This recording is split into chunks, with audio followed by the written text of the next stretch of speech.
Donc bienvenue à ce webinaire autour de la sécurité des données, en fait, au cœur de votre stratégie SIRH. Donc je suis moi-même responsable marketing au sein d'Altaïs. En fait, donc j'occupe ce poste depuis environ 1 an et je suis depuis 8 ans dans l'environnement IT. Donc bonjour, je suis Nicolas Goujon, directeur technique, 15 ans chez Altaïs et basé à Laval en Mayenne, comme toute l'équipe donc de R&D et le siège d'Altaïs étant à Paris. Bonjour à tous, donc moi c'est David Guglielmi, je suis responsable de la direction technique de la branche infogérance chez SmileOps. Voilà, et donc on accompagne Altaïs, donc c'est pour ça qu'on est ensemble aujourd'hui et je laisse Cédric se présenter. Donc bonjour, Cédric Ravalec, je suis en charge de l'offre Cloud et IoT au sein du groupe Smile. Alors, dans le cadre de ce webinaire, comment ça va s'articuler? Donc, en fait, on va vous présenter déjà Smile et Altaïs pour que vous puissiez aussi comprendre notre partenariat aujourd'hui. Les avantages du SaaS, l'hébergement et l'infogérance, la sécurité qui est véritablement au cœur de nos engagements réciproques. Également, on va faire une passe sur le cloud privé vs cloud public. Le modèle de responsabilité partagée. On va également vous détailler le traitement des données liées à la RGPD notamment, et puis on va vous détailler un plan d'assurance sécurité. Alors simplement à noter que sur ce webinaire, et comme vous pouvez le constater, en fait, il va y avoir une partie un peu plus générique pour vous, du coup, je dirais acteurs RH, et il y aura une partie un peu plus technique, donc pour les professionnels de la technique, plutôt sur la partie plan d'assurance sécurité particulièrement. Donc voilà, ne soyez pas surpris par cette articulation en tout cas. Également, à noter qu'il y a un chat sur lequel vous pouvez poser vos questions et nous laisserons en fait 10-15 minutes à la fin de questions-réponses à un moment où vous pourrez effectivement nous laisser toutes les questions que vous aurez. Donc on va commencer par présenter la société Smile. Donc Smile, c'est un intégrateur informatique à un peu plus de 30 ans d'existence, avec une forte présence, un fort maillage en France et en Europe du Nord. Et on accompagne nos clients dans leur transformation digitale avec une dimension très technologique qui couvre toute la chaîne de la donnée. Ces slides vont vous être partagés, vous aurez le temps d'avoir tout le détail concernant notre activité. Ce que je voulais vous présenter, c'est notre spécificité au sein de Smile, c'est qu'en plus de notre ADN fortement open source, on accompagne nos clients sur un champ assez large en termes de techno. Souvent, je dis qu'on va interagir sur la partie physique jusqu'à la partie digitale, quand on va traiter de la donnée, avec 4 grands métiers. Un métier orienté informatique embarqué, toute la problématique de mettre de l'intelligence dans l'objet pour générer de la donnée, toute la problématique de connectivité de ces objets, l'hébergement et l'infogérance de ces données, c'est le sujet principal de ce webinaire. Et puis après, on va être amené à développer autour de ces données qui seront mis à disposition les applications métiers en développement spécifique ou de développer des solutions plutôt basées sur des logiciels du marché dans le CMS ou le e-commerce. En ce qui concerne notre business unit Ops, pour tout ce qui est infogérance et hébergement, c'est une entité chez nous de plus de 70 personnes avec une présence forte dans le sud de la France de nos équipes. Et on travaille voilà, avec différents types de comptes, des clients finaux, des éditeurs, c'est le cas d'Altaïs, et nous les accompagnons pour leur garantir la disponibilité de leurs services et de leurs applications. Chose importante, on est une entité qui est certifiée ISO 27001, on en reparlera un peu plus bas, qui est une certification très importante sur la partie sécurité. Et autre spécificité que nous avons, nous couvrons aussi bien les problématiques et les enjeux sur l'hébergement et de l'infogérance sur des clouds privés, mais aussi sur des clouds publics comme AWS, Azure ou GCP. Voilà en ce qui concerne la société Smile. Alors concernant Altaïs, donc en fait Altaïs, nous sommes concepteurs, éditeurs de logiciels de gestion des ressources humaines, mais aussi de gestion des relations sociales. Donc aujourd'hui, nous mettons à disposition auprès des RH et fonctions sociales des outils pour véritablement faciliter leur quotidien. Dans ce cadre, en fait, on accompagne plus de 500 clients aujourd'hui issus de tout secteur d'activité, donc des PME aux ETI jusqu'aux grands groupes, selon les projets du coup de plus ou moins grande envergure. Donc effectivement, on va découvrir l'ensemble de nos clients que vous allez pouvoir apercevoir. Donc comme vous pouvez le constater, en fait, on a des clients donc liés au retail comme la Fnac, mais aussi voilà sur la partie mobile avec Bouygues Télécom, téléphonie, SNCF. On accompagne Leclerc, EDF, etc. Donc on est vraiment en mesure d'accompagner effectivement tout type d'entreprise. Nous abordons également, nous couvrons 2 grands domaines. Donc ça, c'est lié vraiment à l'offre fonctionnelle d'Altaïs. Donc lié notamment à toutes les problématiques liées au dialogue social, dont le dialogue social qui est souvent lié à un aspect très réglementaire, donc notamment avec la BDES, la base de données économiques et sociales, ou encore la gestion des heures de délégation, et encore la supervision des perturbations à la fois sociales et sanitaires qu'EDF notamment utilise au quotidien. Et puis, nous avons un second grand domaine qui est lié en fait aux problématiques du talent management, donc vraiment dans son sens le plus large, hein, je dirais. Donc avec une problématique de départ de talent acquisition, hein, l'objectif étant d'apporter des réponses en termes d'expérience utilisateur candidat, qui va répondre en fait aux problématiques de traitement des offres pour apporter davantage de visibilité, de traitement aux candidatures, mais aussi bien sûr réduire les temps en fait hein, de recrutement de nouveaux talents. On va aussi traiter les sujets d'onboarding, d'évaluation, dont toutes les formes d'entretien, notamment annuels, de performance professionnelle, tout ce qui est feedback aussi, people review, et puis le tout corrélé en fait avec un socle emploi post-compétences référentiel, et pouvoir aussi piloter la mobilité, les plans de succession et jusqu'à la gestion en fait des révisions salariales. Donc en fait, on est vraiment en mesure de couvrir toute l'offre, en fait, toute la gestion des talents, du recrutement jusqu'à la gestion des révisions salariales. Alors, il faut savoir aujourd'hui que nos solutions, en fait, sont proposées en full SaaS. Nous sommes finalement un des pionniers, en fait, depuis 15 ans, à proposer des solutions 100% SaaS nativement développées sur le web, et ce, en partenariat avec Smile, en fait. Hein, ça fait 15 ans qu'on travaille avec eux sur ces sujets-là. Donc, c'est un partenariat de longue date. Donc aujourd'hui, bon, c'est plus qu'une évidence. Hein. Nous, tous nos appels d'offres aujourd'hui, voilà, globalement, on nous demande en fait des logiciels SaaS en général. Et d'ailleurs, on a aussi des clients qui ont des entités très sensibles, hein, comme la Banque de France et EDF qu'on accompagne, et qui ont des niveaux d'exigence sécuritaire très élevés. Et donc, Smile, effectivement, correspond à toutes ces catégories, ces éléments. Donc, qu'est-ce qu'une solution SaaS? Alors, bien sûr, les professionnels de la technique connaissent par cœur ce sujet. Je vais quand même juste le retranscrire de manière très rapide, mais globalement, c'est un service en fait auquel accèdent les entreprises directement sur le web, où les logiciels sont hébergés sur des serveurs distants et non plus sur la machine de l'utilisateur. Donc, finalement, ça permet aux entreprises d'externaliser une partie de leur système d'information et de l'assimiler à un coût de fonctionnement plutôt qu'à un investissement. Donc, il y a plusieurs avantages à cela. Il y a donc les avantages pour votre organisation. En fait, ça permet une certaine liberté en fait. Hein. Vous avez moins de dépendance et d'engagement, notamment donc par rapport à nous, c'est de 12 mois à 48 mois. Donc forcément, il y a une certaine relation qui est simplifiée et notamment contractuellement, tout est plus simple et il y a plus de souplesse. Il y a une forme aussi d'accessibilité qui a drastiquement changé. Hein. Il y a une liberté, notamment par rapport à ces solutions, parce qu'elles sont utilisables en fait de n'importe où, à n'importe quel moment, sur n'importe quel device. Et donc, ça permet vraiment de s'affranchir de toutes ces contraintes finalement temporelles et espace-temps.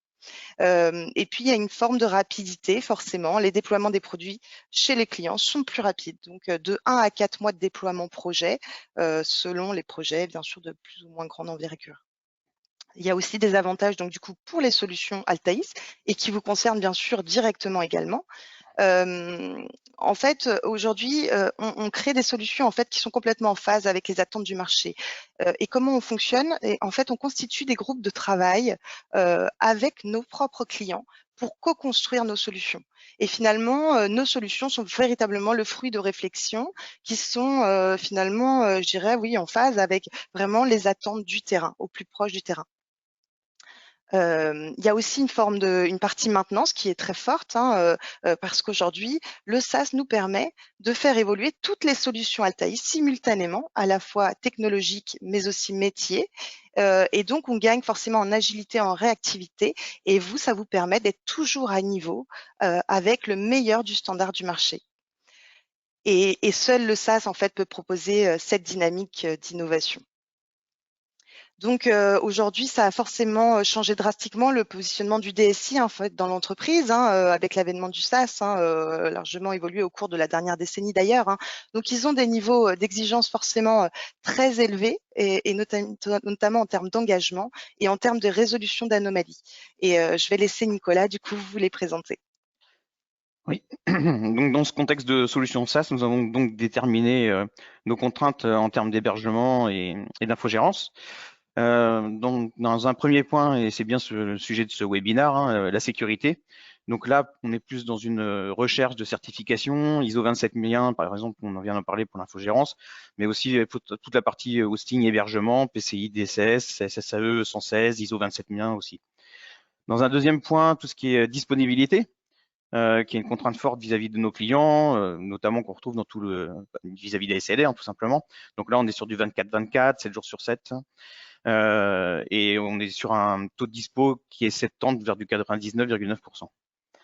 Troisième point, donc la performance. Là, on est plus sur de la bande passante, du dimensionnement de serveurs, et l'idéal étant d'affichage de toutes les pages inférieures à 1 seconde.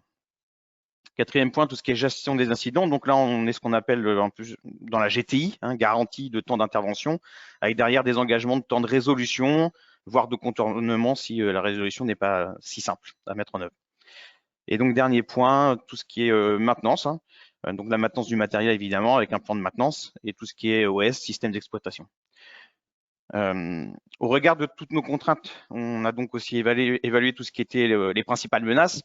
La plus évidente, hein, c'est tout ce qui est fuite de données, avec derrière le spectre du RGPD. On est sur la possibilité, donc l'acte des pirates, hein, des hackers, vol des données pour ensuite les partager ou les vendre. Tout ce qui est deuxième menace, les attaques DDoS, hein, qui ont elles pour but de paralyser une infrastructure, des ressources, une bande passante. Troisième menace, un peu dans une moindre mesure, le phishing, hein, avec la possibilité que vos collaborateurs divulguent des informations sans le savoir. Et la dernière partie, donc tout ce qui est ransomware, donc rançongiciel, qui chiffre et bloque par exemple des contenus de vos ordinateurs. Donc on vient de parler des contraintes et des menaces. Maintenant, quel choix alors en termes d'hébergement ? Oui, aujourd'hui, en termes d'hébergement, il y a deux solutions qui sont proposées sur le marché. Alors, le cloud public, tout le monde en parle, tout le monde en entend parler, et aujourd'hui, c'est quelque chose qui est vraiment rentré, voilà, dans les DSI. Mais il reste aussi du cloud privé, et on va voir justement ensemble que c'est une question qui doit se poser encore aujourd'hui. Tout n'a pas forcément d'intérêt à être dans du cloud public. Les deux solutions ont leurs avantages et leurs inconvénients. Et voilà, si vous avez entre guillemets des infrastructures dans le cloud public, c'est très bien parce que c'est qu'elles sont adaptées à ce cloud public. Et si vous avez des infrastructures dans du cloud privé, c'est pas forcément que vous êtes has-been ou que vous n'avez pas suivi la marche, c'est qu'il y a réellement des infrastructures qui nécessitent le cloud privé. Rapidement, le cloud public, quels sont les grands avantages? C'est que si vous avez besoin d'une grande élasticité de vos infrastructures, le cloud public, ça va vous permettre voilà, de monter en charge très très rapidement avec des volumes qui sont très importants. Le cloud public va aussi vous proposer des services qui vont être managés. Donc si vous n'avez pas de compétences pour manager tel ou tel service de base de données, par exemple, etc., vous allez pouvoir aller consommer ce type de service sur le cloud public. Et puis il y a un aspect aussi de facturation où la facturation elle est faite à la consommation. Donc sur certains clouds publics on facture les ressources à la seconde, voire même en dessous maintenant. Voilà. Donc si vous avez entre guillemets un besoin vraiment très épisodique d'une ressource, bah voilà, vous allez la payer vraiment le temps consommé. Mais voilà, le cloud privé aussi, ses avantages, et notamment le fait que dans le cloud privé, on va pouvoir s'appuyer sur des partenaires qui vont construire des infrastructures sur mesure, c'est-à-dire que le cloud public va vous donner des briques. Avec le cloud privé, vous allez constituer ces briques-là avec le partenaire, donc potentiellement quelque chose qui se rapproche encore plus de votre besoin applicatif. Vous avez la possibilité d'un peu plus contrôler votre fournisseur. On parle d'une échelle qui est un peu plus proche souvent de l'entreprise avec laquelle on travaille. C'est beaucoup plus compliqué d'aller dialoguer directement avec Amazon, Microsoft ou Google sur ce type d'hébergement, mais en tout cas avec un partenaire de cloud privé, la relation est peut-être plus directe. Et surtout, il y a les aspects de souveraineté des données. Aujourd'hui, quand vous vous engagez avec un partenaire de cloud privé, Smile en l'occurrence, c'est une société de droit français avec la garantie de pouvoir dialoguer avec une société qui n'est pas soumise par exemple au Cloud Act ou etc. Et puis aussi un mode de facturation qui va être au forfait. Donc le forfait peut être avantageux dans certains cas de figure. Voilà, peu importe que vous consommez 1 heure ou plus, si vous êtes au forfait, vous êtes au forfait et ça vous donne de la visibilité en tout cas sur cette partie facturation. Et donc, on en parlait, hein, c'est un choix qu'il faut faire. Et justement, pour la solution Altaïs, avec les différentes études qu'on a fait, et l'aspect localisation des données étant très très importante, et puis contrôle sur ces données étant très importante, le choix du cloud privé s'est avéré être la meilleure des solutions. Altaïs a souhaité que Smile les accompagne sur cette partie-là pour diverses raisons. Alors déjà, voilà, on voit sur la carte le cloud privé Smile. On voit physiquement où sont les data centers. Les data centers sont en France. Voilà. Nous sommes certifiés ISO 27001. Cédric en parlait un peu plus tôt. Et donc, la certification ISO 27001, elle va couvrir les centres de données et les centres d'exploitation. Donc là où sont physiquement hébergées les applications et les serveurs, en gros, et aussi les gens qui vont participer à l'exploitation de ces plateformes. Tout ça est couvert par des process ISO 27001. Dans notre offre cloud, on va proposer des services que vous allez pouvoir retrouver dans le cloud public aussi, hein, c'est-à-dire une protection anti-DDoS, ça c'est très important, plusieurs types de firewall, voilà, plusieurs couches de firewall. Le chiffrement des données, aujourd'hui, ça doit devenir un standard, c'est-à-dire que des données doivent être chiffrées pour empêcher que des gens repartent avec des données en récupérant un vieux disque dur, etc., etc. Le chiffrement des données, c'est très important.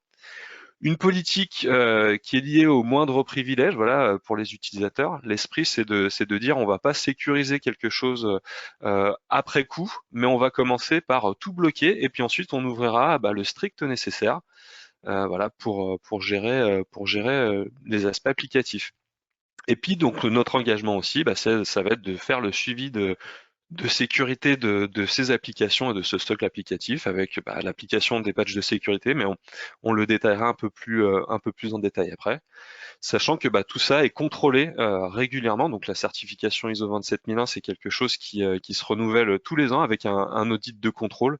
Donc voilà, Smile, nous on est audité tous les ans par des organismes comme l'AFNOR ou BSI, voilà, qui sont certifiés pour ce type d'audit. L'offre d'infogérance, voilà, aujourd'hui il y a une application et il y a de l'hébergement, bon c'est très bien, mais il manque aussi très souvent la couche de service. En gros, si vous êtes développeur d'une solution et que vous avez simplement un hébergeur, voilà, il va vous manquer une couche de service entre ces deux briques. Aujourd'hui, Smile, notre valeur ajoutée, ça va être de proposer de l'infogérance. Donc que ça soit sur du cloud public ou du du cloud privé, la vraie valeur ajoutée de Smile, c'est de faire de l'infogérance, donc de superviser les infrastructures, de gérer l'incidentologie, de monitorer bien évidemment les infrastructures et l'application, voilà, avoir des sondes qui puissent voir de manière globale et générale comment se comporte votre plateforme. La gestion des changements, voilà, Altaïs propose une solution SaaS qui évolue, et il va falloir pouvoir faire évoluer potentiellement l'infrastructure et les composants du socle applicatif en même temps, justement suivre ces demandes, suivre la performance, voilà, s'assurer qu'on n'a pas dégradé la performance en faisant des modifications. Et puis bien évidemment tout l'aspect sécuritaire qu'on va voir un petit peu plus en détail, mais voilà, suivre une politique de sécurité, des mises à jour, des sauvegardes, et puis appliquer des patchs de sécurité aussi, voilà, quand on va détecter ce type de problématique. Ce qui nous amène en fait sur un modèle de responsabilité partagée. Aujourd'hui, voilà, Altaïs gère l'application et s'appuie sur Smile pour les aspects socle applicatif et réseau. Et ce qu'il faut bien comprendre, c'est que, et on le verra aussi un petit peu plus en détail après, chacun doit bien identifier son domaine de responsabilité, son domaine de compétence et son domaine d'engagement. Donc aujourd'hui, avec une solution d'hébergement dans le cloud privé notamment, en fait, on n'a que 2/3 pour la gestion de cet applicatif. On a la partie Smile qui va gérer l'infrastructure et le réseau, les machines physiques et les machines virtuelles, s'il y en a, les systèmes d'exploitation et la partie socle applicatif, donc les middleware, les bases de données, etc., etc. Donc tout ça, c'est de la responsabilité de Smile de le monitorer et de garantir de la disponibilité. Voilà. Donc ça va être l'objectif de tout ça, c'est vraiment donner de la disponibilité dans les meilleures conditions. Et ensuite, Altaïs n'a plus qu'à s'occuper de son applicatif avec ce socle-là. Donc au cœur de notre démarche, on a donc ce fameux RGPD, le règlement général sur la protection des données. On ne va pas redécrire ce qu'est le RGPD dans ce webinaire, on pourrait en parler dans un webinaire en entier. Il est en vigueur depuis le 25 mai 2018 sur les 28 États membres de l'Union européenne. Le point le plus important qui en ressort, c'est vraiment la co-responsabilité entre le client, responsable des données, et le sous-traitant, nous, en matière d'hébergement, d'infogérance et de fourniture de services. Le client doit indiquer les obligations au sous-traitant et Altaïs ne peut agir que sur les instructions de ce client. Personnellement, le RGPD est une bonne chose. Il remet les acteurs face à leurs responsabilités en termes de sécurité, tout simplement. Nous avons donc défini, nous, les principaux engagements d'Altaïs. Donc, Altaïs porte 100% de la responsabilité vis-à-vis du client sur les obligations qui lui incombent, on vient de le dire. Les données sont hébergées entièrement en France. On utilise 2 des data centers de Smile, donc à Vitry et à Saint-Denis, pour le site de prod et puis le site de secours.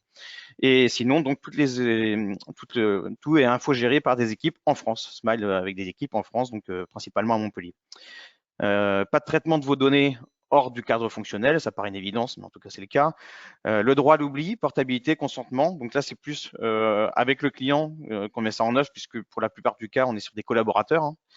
Et ensuite donc tout ce qui est notification en cas de fuite de données, donc là on est dans un engagement de délai évidemment, de périmètre et évidemment de résolution derrière. Et puis finalement, donc pour finir, donc assurer la mise en œuvre des mesures de sécurité de confidentialité. Donc là, c'est là où on a décidé de mettre en place un pass entre Smile et Altaïs. Donc on y reviendra un petit peu tout à l'heure, puisque pour l'instant, Cédric voulait ajouter un point sur le RGPD. Ouais, merci. Oui, ce que je voulais préciser, c'est que au sein de Smile, on est souvent sollicité lorsqu'on est amené à développer des applications digitales pour nos clients. Ils nous sollicitent pour du conseil sur le RGPD et nous-mêmes, on se doit, dans le cadre du développement qu'on est amené à faire, et notamment sur la partie infogérance, de garantir et de suivre évidemment le RGPD. Pour ce faire, on a rédigé un mini livre blanc. Et donc vous avez l'URL qui s'affiche à droite, et je vous le redis, ces supports vont vous être partagés, que vous pouvez donc consulter et qui va pouvoir vous éclaircir sur les enjeux autour du RGPD, notamment quand vous êtes amené à développer vos solutions digitales. Donc j'ai évoqué tout à l'heure la notion de PAS, de plan d'assurance sécurité. Donc qu'est-ce qu'un PAS? Un PAS doit décrire tout simplement la sécurité mise en place à tous les niveaux. Donc on pense tout de suite forcément infrastructure, mais c'est pas du tout que ça. C'est aussi la gestion de crise, c'est toute la partie audit, la sécurité des environnements, la sécurité réseau, la sécurité des développements. Donc c'est tout ce qu'on va dérouler dans cette seconde partie, en commençant par la partie cadre juridique. Dans cette partie, on doit prouver notre conformité au regard du RGPD. Donc collecter les certifications à jour, donc sur toute la partie hosting et puis partie Smile. Localiser, donc on en parlait tout à l'heure, localisation précise des données, donc sur l'hébergement et aussi des équipes Altaïs et Smile, donc Altaïs basé à Paris et à Laval et Smile pour la plupart à Montpellier sur la partie infogérance. Et donc derrière, répercussion des clauses entre nous et le client vis-à-vis des sous-traitants. Donc Altaïs a fait le choix de n'avoir qu'un seul sous-traitant en tant qu'éditeur pour donc réaliser l'hébergement et l'infogérance, c'est Smile, mais dont c'est du métier à part entière. Mais sinon, nous n'avons absolument aucun autre sous-traitant. On va passer à un deuxième volet du PAS, l'organisation de la sécurité.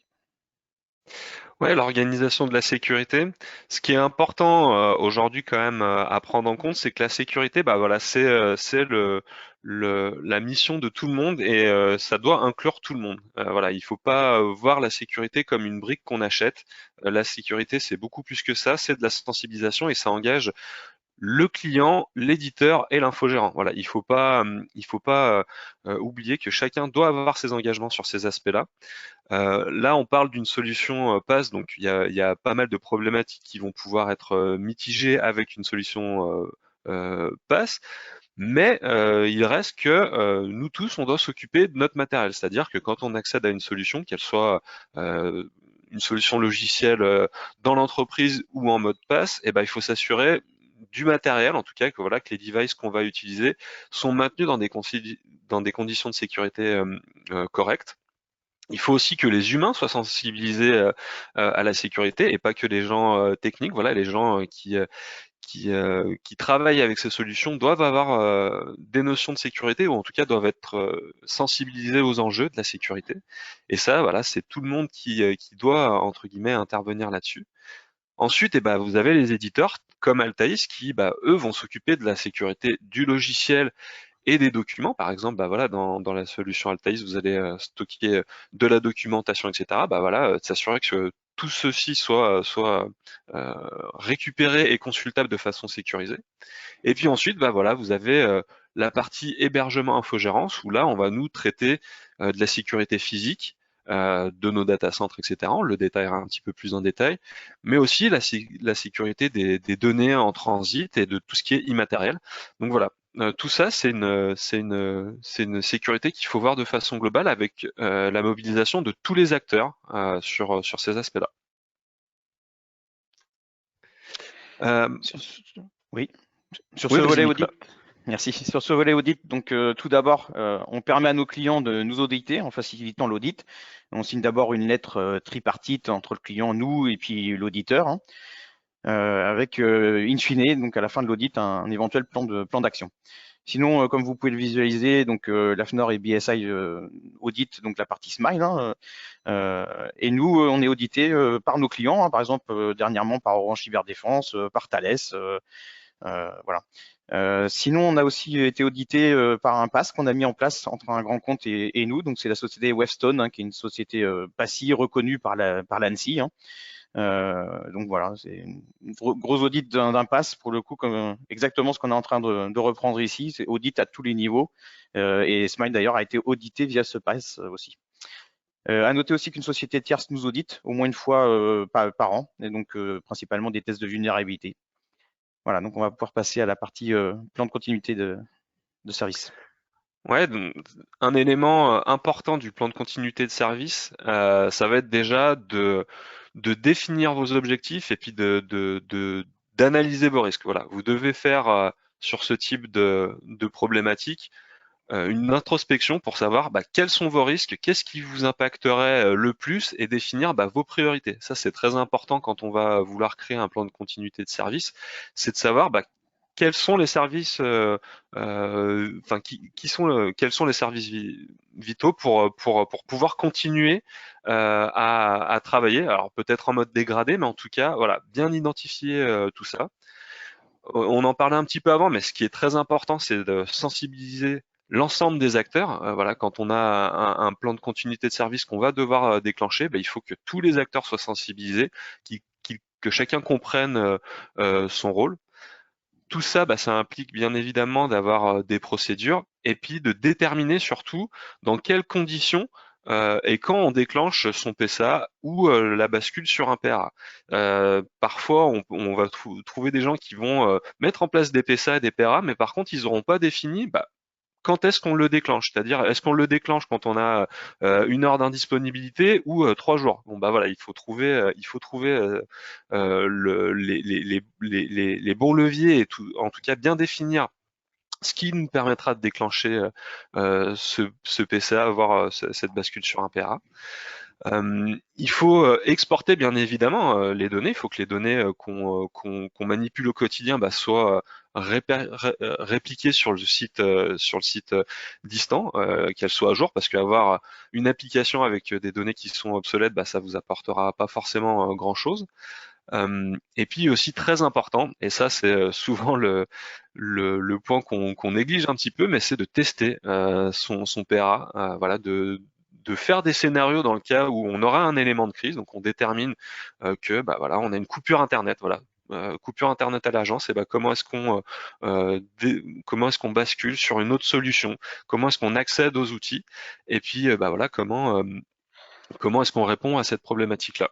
Donc le test est à faire, voilà, si vous voulez vous assurer que vous serez capable de gérer une crise, tester régulièrement.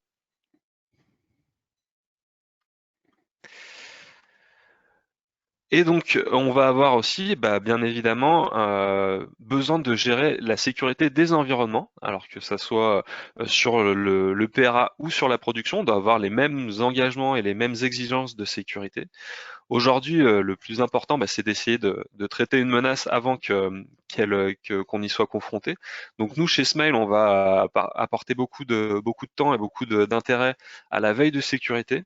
Aujourd'hui, vous avez l'ANSSI, qui est une agence française de sécurité, spécialiste de la sécurité, qui va publier des bulletins. Donc tout le monde peut s'abonner aux publications de l'ANSSI. Et voilà, je sais que il y a des gens qui sont DSI ou RSSI qui sont abonnés à ce type de bulletin. Voilà, c'est une source d'information qui est vraiment très importante pour nous et pour les clients.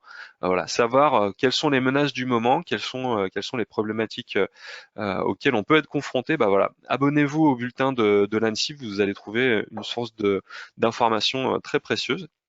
Nous, on va aussi faire de la veille de sécurité sur les composants applicatifs. Donc aujourd'hui, la solution Altaïs, elle va s'appuyer sur différents types de composants, différentes versions des composants, etc. Nous, il va falloir qu'on fasse le suivi de l'ensemble de ces composants. Donc on va utiliser un produit qui s'appelle OpenCVE et qui va nous permettre de nous abonner. Voilà, j'ai un serveur web et ce serveur web, c'est telle version, et je m'abonne aux éléments de sécurité de ce composant-là. J'ai une base de données avec telle version, je m'abonne aux alertes de sécurité sur cette base de données-là. Et voilà, je serai alerté en cas de problématique sur ce composant-là. On va aussi réaliser, nous, des scans de vulnérabilité, alors que ce soit des scans de vulnérabilité sur notre réseau, sur les systèmes, voilà, sur les systèmes, savoir si notre système est bien mis à jour et n'a pas de failles connues. Et aussi applicatif, voilà, on va lancer des petits scans qui vont faire des tests. Voilà, les tests que feraient les hackers, on va essayer de les reproduire avec un outil. Tout ça, on va l'analyser, déterminer ce qui est de l'ordre de la faille réelle et ou du faux positif. Il peut avérer que voilà, quelque chose soit ouvert sur Internet parce que c'est normal, mais voilà, il faut qu'on soit au courant de ça et qu'on analyse tout ça. Ces scans, il faut les faire de façon régulière, bien évidemment. On est à faire des modifications de temps en temps, donc il faut qu'on scanne régulièrement pour voir l'impact de nos modifications. maintenir à jour ces systèmes. Alors que là, que ça soit pour vous clients ou pour nous infogérants, c'est important d'avoir de la mise à jour de ces systèmes. Chez nous, elle est automatique, donc on construit des infrastructures pour pouvoir faire des mises à jour en automatique sans qu'elles impactent le service. Ben voilà, ça fait partie du métier. Et si une faille est découverte, eh ben on va pouvoir forcer les mises à jour pour être plus réactif que simplement la mise à jour mensuelle. Mais en tout cas, mise à jour régulière des environnements, c'est une des clés voilà, de la sécurité. Et un dernier point aujourd'hui, c'est de chiffrer les données à minima au repos. On a des technologies aujourd'hui qui nous permettent de chiffrer les données sensibles. Il faut les utiliser, l'impact en performance est de plus en plus faible. Aujourd'hui, voilà, on parle de 5 à 10% dans le pire des cas quand on chiffre ces données. Mais par contre, l'apport sécuritaire voilà, nous donne beaucoup plus de plus-value. Donc aujourd'hui, ne réfléchissez pas si vous devez chiffrer ou non vos données, chiffrez-les avant que ce soit justement des hackers qui s'en chargent pour vous et qui vous demandent de payer pour, pour y réaccéder. Donc on ne peut pas parler de sécurité sans parler des 4 piliers de la sécurité, CAID, pas confondre avec CAID qui est un peu moins engageant en termes de sécurité. Donc dans un premier temps, la confidentialité, l'information n'est accessible qu'aux personnes autorisées.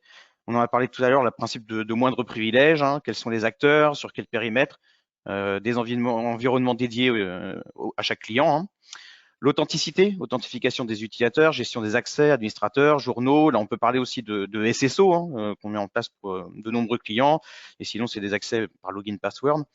À noter aussi que Altaïs n'accède pas aux données, sauf vraiment accord du client pour une résolution éventuelle de bug ou pour une explication à un moment donné pour entrer dans l'application et avoir la même visuelle que le client. L'intégrité, maintenir la cohérence, la précision et la fiabilité des données tout au long de leur cycle de vie. Donc là, on est plus dans le transport des données. Tout est chiffré, donc tout est en flux HTTPS. Si on a de l'interfaçage à faire, on est dans des accès FTP avec filtrage IP. Et sinon, tout ce qui est accès serveur, etc., c'est par clé SSH.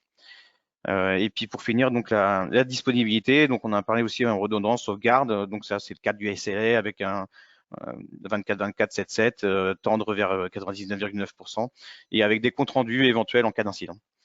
On va passer à la partie sécurité des accès logiques. Donc tous les comptes sont tous individualisés, ça paraît bizarre de le dire, mais on voit encore des comptes génériques chez certains.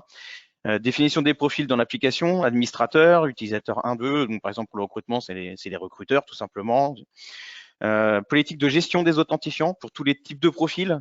Donc là, on respecte les politiques de mots de passe qui sont données par les clients, donc nombre de caractères, les majuscules, minuscules, etc. Définition des niveaux de privilèges, on est là sur la partie infrastructure. Pour donner un exemple, le Smile a les 3 premiers niveaux de privilèges, nous on est 4e niveau, donc avec vraiment des accès simples juste à la partie applicative. Revue périodique des comptes d'accès aux ressources informatiques. Je dis bien ressources informatiques parce que là, après la partie revue des comptes d'accès à l'application, donc vous l'avez compris, c'est à la charge du client puisque c'est lui qui administre ses propres utilisateurs. Et après, donc, toutes les actions réalisées sont tracées. Voilà pour cette partie-là. Donc évidemment, on accède à une solution SaaS, il va falloir l'accéder de manière sécurisée. Donc Nicolas en parlait, aujourd'hui, un des premiers éléments, et ça paraît quelque chose de basique, mais c'est pas toujours le cas, c'est d'utiliser le chiffrement en transit, donc la partie HTTPS pour la partie cliente. Voilà, s'assurer qu'on accède bien au bon site, bien évidemment, et que on accède à ce site de façon sécurisée, donc avec un certificat HTTP. Et aussi que sur la partie réseau, il y ait plusieurs niveaux de filtrage. Alors, ça sert à rien d'empiler 10 couches de firewall, mais par contre, c'est important d'en avoir au moins 2 pour s'assurer voilà, qu'on n'ait pas ouvert par mégarde un élément de l'infrastructure ou un élément de l'application. Alors, d'avoir au moins 2 couches de firewall en plus de solutions de protection, ça permet voilà, d'éviter l'erreur humaine où on aurait via une règle ouvert plus que nécessaire. Donc l'esprit, c'est de filtrer en amont toutes ces menaces-là pour que bien évidemment on protège l'application.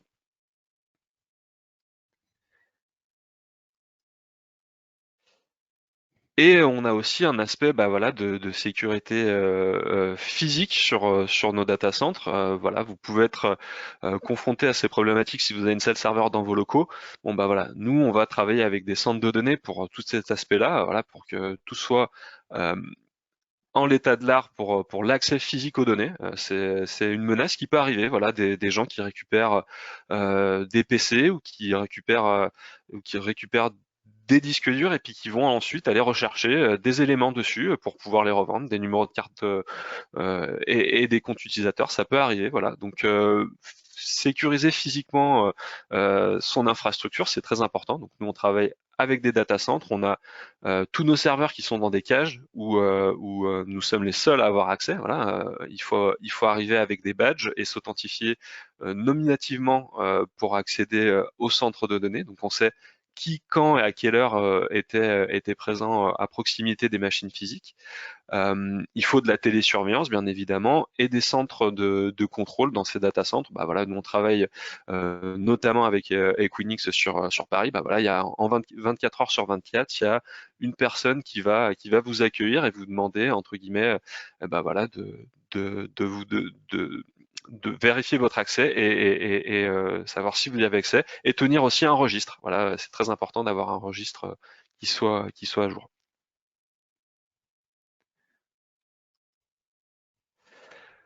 Et donc ensuite, eh ben, on va avoir besoin de sécuriser aussi la partie disponibilité via de l'astreinte. Et aujourd'hui, l'astreinte, bah, c'est quelque chose de très important parce que donc les données sont en France, les gens qui exploitent ces données sont en France. Pour autant, il faut assurer de l'astreinte pour que dans les périodes de non ouvrées, on puisse maintenir l'application dans de bonnes conditions. Donc aujourd'hui chez Smile, nous on fait de la supervision 24/7 avec des sondes automatiques. Donc si un problème est détecté, il sera automatiquement remonté à un ingénieur d'astreinte de niveau 1. Donc chez nous, l'astreinte de niveau 1, c'est l'ingénieur qui exploite au quotidien les plateformes. On n'a pas un système de niveau 0 qui va qualifier la demande. Non, non, nous, chez nous, c'est la personne qui exploite au quotidien les plateformes qui assure l'astreinte de ces plateformes-là. Donc vous avez déjà un niveau d'ingénierie sur la remontée d'alerte. Vous avez aussi un niveau 2, bah, si c'est une problématique que l'ingénieur de niveau 1 n'est pas en capacité de traiter parce que c'est quelque chose qui impacte le réseau et que c'est pas forcément son domaine de compétence, et ben il va pouvoir escalader ça à un expert réseau. Et puis si c'est une problématique, bah voilà, sur la partie hyperviseur de la virtualisation et que lui n'est pas expert là-dedans, bah, il escaladera aussi un expert système sur cette partie-là. Le client a la possibilité d'ouvrir des tickets dans notre extranet pour notifier la personne d'astreinte. Donc si nos sondes de supervision n'auraient pas détecté un élément un peu plus profond dans l'application, bah, il peut nous ouvrir un ticket et l'ingénieur d'astreinte le prendra en charge à minima dans l'heure. On essaye de le prendre le plus rapidement possible, mais voilà, le maximum qu'on puisse faire là-dessus, c'est un délai d'une heure. Et vous avez aussi un numéro de téléphone pour joindre la personne d'astreinte. Voilà, si vous avez une problématique que vous vous rencontrez, et ben vous pouvez appeler l'ingénieur pour lui dire, bah écoute, voilà ce que je vois moi fonctionnellement parlant, et est-ce que tu peux regarder? Donc on va intervenir là-dessus avec bah voilà, de la surveillance des pages web, la surveillance bien évidemment des infrastructures des serveurs et du matériel. Donc, avant-dernier point de ce pass sécurité lors de la réversibilité. Donc, on arrive là, c'est un peu le moins marrant puisque c'est le client qui s'en va. Donc, la réversibilité des données est déjà contractuelle, hein, tout simplement, avec une notion de coopération avec le client. En général, c'est une reprise par un tiers, mais ça peut être une reprise aussi par le client lui-même. On définit donc un plan de réversibilité avec toute la définition des rendus, donc type de fichier, sur quel périmètre, sur 6 mois, sur 1 an, au niveau des données. Et donc à la fin, fourniture au client d'un certificat de destruction des données. Et dernier point maintenant sur le pass, sécurité donc dans les développements. Donc on l'a dit tout à l'heure avec Cédric, hein, la notion de protection des données dès la conception. Hein, si on doit chiffrer les données, c'est dès la conception par exemple. Respect des recommandations de l'OWASP, hein, et plus particulièrement le top 10. Donc là j'en ai mis juste 2 qui sont dans les plus connus, l'injection et tout ce qui est faille XSS. On a une cellule de sécurité en interne dédiée à la sécurité, donc qui forme nos équipes, qui les sensibilise, analyse et audite nos différentes solutions. Et donc à chaque montée de version aussi des revues de code. Donc voilà.